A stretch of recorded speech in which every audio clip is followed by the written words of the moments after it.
Bilasizmi, nega Diego Lukas Alex Volkanovskiga qarshi jang oldidan ko'z yoshlarini tiya olmadi?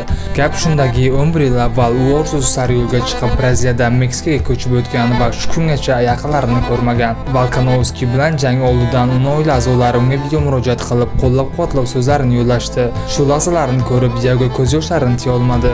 Men ularni tanimayapman. Jangdan so'ng g'alaba bilan chiqib, ota-onamni bag'rimga bosib hamma narsani bergan bo'lardim, ammo bu amalga oshmaydi.